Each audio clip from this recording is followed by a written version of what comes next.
फिरदौस classes में आपका स्वागत है। आज के इस वीडियो में हम लोग पढ़ेंगे क्लास 8 का सिविक्स यानी नागरिक का चैप्टर 2 भारतीय संविधान के आधारभूत मूल्य का सभी क्वेश्चन आंसर करेंगे। तो आइए सबसे पहले हम लोग रिक्त स्थानों की पूर्ति करते हैं, इसके बाद हम लोग क्वेश्चन आंसर की तरफ चलेंगे। तो आइए आज की क्लास शुरू करते हैं। पहला क्वेश्चन है रिक्त स्थानों की पूर्ति कीजिए का पहला है खाली स्थान को भारत एक संप्रभु राष्ट्र बन गया यानी 26 जनवरी 1950 को। दूसरा है भारत का संविधान किसी धर्म या पंथ को प्रोत्साहन खाली स्थान है तो नहीं देता है। तीसरा है भारत एक खाली स्थान देश है तो लोकतांत्रिक। चौथा है खाली स्थान लोकसभा गठित करने के लिए 2014 में चुनाव हुए थे तो 16वीं लोकसभा। पांचवा है अनुच्छेद खाली स्थान में भाषण तथा अभिव्यक्ति की स्वतंत्रता है तो अनुच्छेद 19 में। छठवां है समानता के सिद्धांत के आधार पर खाली स्थान को दंडनीय अपराध घोषित किया गया है तो छुआछूत को। नेक्स्ट है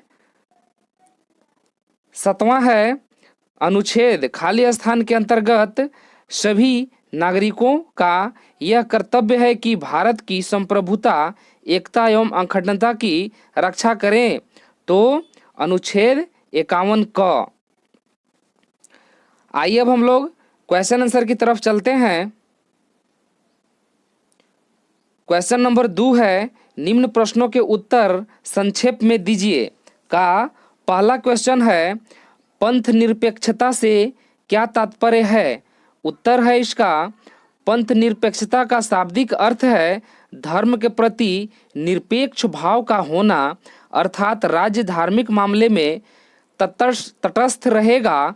धर्म को राज्य से अलग रखने की अवधारणा को ही पंथ निरपेक्षता कहते हैं। नेक्स्ट है क्वेश्चन नंबर 2 है भारत में लोकतंत्र हैं कैसे। आइए इसका उत्तर हम लोग देखते हैं। लोकतंत्र का तात्पर्य है जनता द्वारा राज शक्ति का प्रयोग। भारत में जनता सर्वोच्च है और बहुमत के निर्णय द्वारा शासन संचालित होता है। सार्वभौम वयस्क मताधिकार द्वारा जनप्रतिनिधि चुनकर शासन संचालित होता है।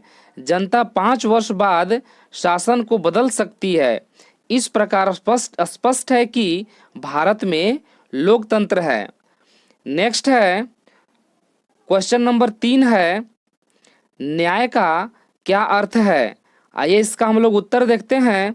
न्याय का तात्पर्य है किसी भी प्रकार का भेदभाव नहीं होना।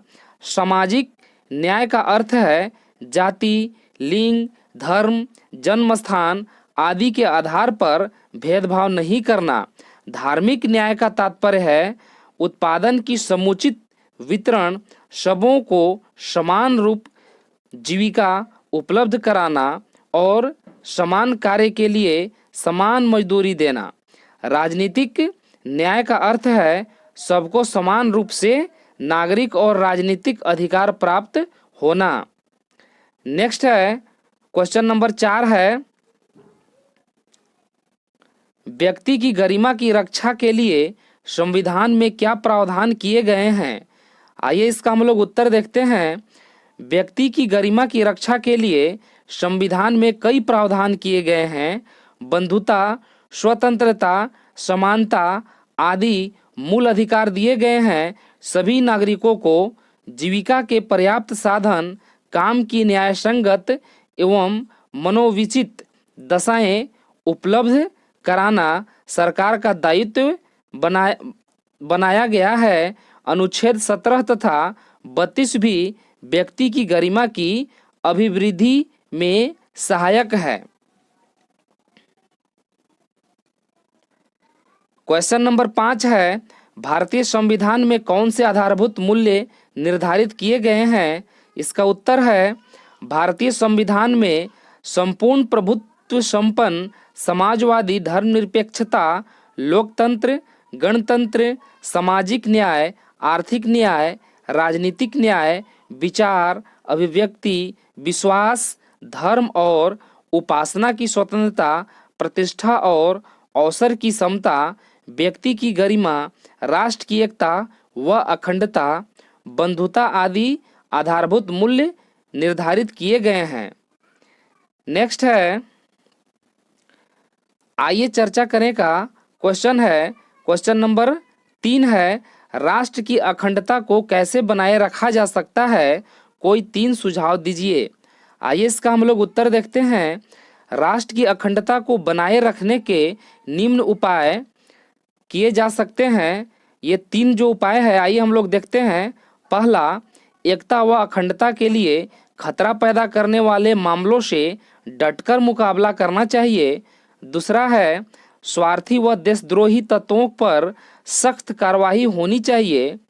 तीसरा है, बंधुत्व और भाईचारा बढ़ाने का प्रयास करना चाहिए। नेक्स्ट है, क्वेश्चन नंबर 4 है, प्रस्तावना हम भारत के लोग वाक्यांश से शुरू होती है, इस वाक्यांश से क्या तात्पर्य है। उत्तर है, हम भारत के लोग वाक्यांश यह बताने का प्रयास है कि हमारा संविधान जनप्रतिनिधि या संविधान सभा मात्र द्वारा ही निर्मित और नियमित नहीं है, बल्कि यह संपूर्ण भारत की जनता का संविधान है। जनप्रतिनिधि के साथ साथ सामान्य जनता की सहभागिता और विचार अभिव्यक्ति संविधान के निर्माण में लगी थी, अर्थात यह संविधान सभी भारतीयों का सभी भारतीयों के लिए है। क्वेश्चन नंबर 5 है, संविधान में भारत को एक पंथ निरपेक्ष गणराज्य घोषित किया गया है, इसके पीछे क्या कारण हो सकते हैं। आइए इसका हम लोग उत्तर देखते हैं। भारत विविध धर्मावलंबियों का देश है, यहाँ अनेकों उपासना पद्धति प्रचलित है। व्यक्ति की गरिमा को सुरक्षित रखना अनिवार्य है। स्वतंत्रता, समानता, बंधुत्व आदि आदर्श राजकीय धर्म रहने पर संभव नहीं है। यह राष्ट्रीय एकता और अखंडता के लिए भी खतरा है। इन्हीं सब कारणों से संविधान में भारत को एक पंथ निरपेक्ष गणराज्य घोषित किया गया है। नेक्स्ट है, क्वेश्चन नंबर 6 है और यह इस चैप्टर का लास्ट क्वेश्चन है। भारत एक संप्रभु राष्ट्र है, स्पष्ट कीजिए। आइए इसका हम लोग उत्तर देखते हैं। संप्रभु राष्ट्र का तात्पर्य है उस राष्ट्र के आंतरिक और विदेश मामलों में किसी अन्य राष्ट्र का दखल नहीं होना चाहिए। आंतरिक तथा विदेश मामलों में भारत सरकार सार्वभौम और स्वतंत्र है। विधि की दृष्टि से भारत के ऊपर न तो किसी आंतरिक शक्ति का दबाव है और न ही किसी बाहरी शक्ति का।